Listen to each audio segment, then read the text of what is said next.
بسم اللہ الرحمن الرحیم۔ معزز ناظرین و سامعین کرام، السلام علیکم۔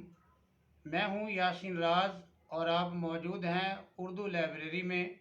آج آپ اردو لائبریری سے اقبال غوری کا نعتیہ کلام سنیں گے۔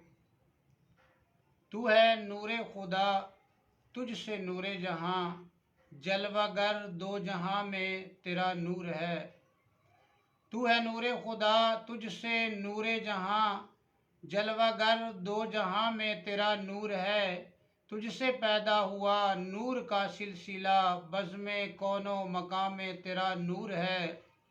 چاند سورج ستاروں میں تیری ضیا، تازگی تجھ سے لیتی ہے باد صبا۔ مہک گلزاروں نے، لطف نظاروں نے، حسن پھولوں نے کلیوں نے تجھ سے لیا۔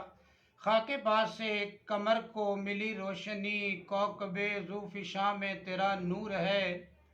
اے شہ دو جہاں تجھ سا کوئی حسیں، آج تک دونوں عالم میں دیکھا نہیں۔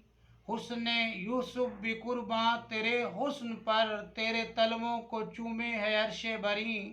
تیری تعظیم خود ہے خدا کر رہا، پہنچا جو لامکاں میں تیرا نور ہے۔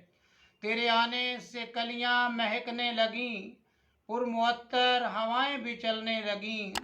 حسن تیرا حسینوں میں بانٹا گیا، مہوشوں کی ادائیں مچلنے لگیں۔ عاشقوں کے دلوں میں بسیرا تیرا، چہرہ دلبری میں تیرا نور ہے۔ نہریں دریا یہ جھیلیں یہ بحر رواں، چشمے جھرنے یہ سبز حسین وادیاں۔ عشق میں تیرے نغمہ سرائی کریں، بلبلیں کوئلیں قمریاں تتلیاں۔ یہ تو کیا خود خدا ہے تیرا نعت خواں، آقا سارے جہاں میں تیرا نور ہے۔ تیری خاطر دو عالم بنائے گئے، دم بدم رونقوں سے سجائے گئے۔ انس و جاں حور و غلمان پیدا کیے، خوبصورت گلستاں اگائے گئے۔ بلبلوں اور بھنوروں سے تیری کشش، جلوۂ ارغواں میں تیرا نور ہے۔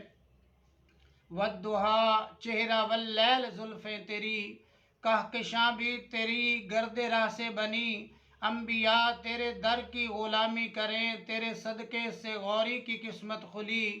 صدقہ حسنین منظور کرنا اسے، میرے حسن بیاں میں تیرا نور ہے۔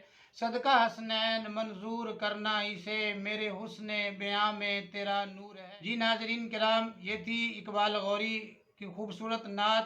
ملتے ہیں انشاءاللہ نئے کلام کے ساتھ، تب تک کے لیے اجازت، اللہ حافظ۔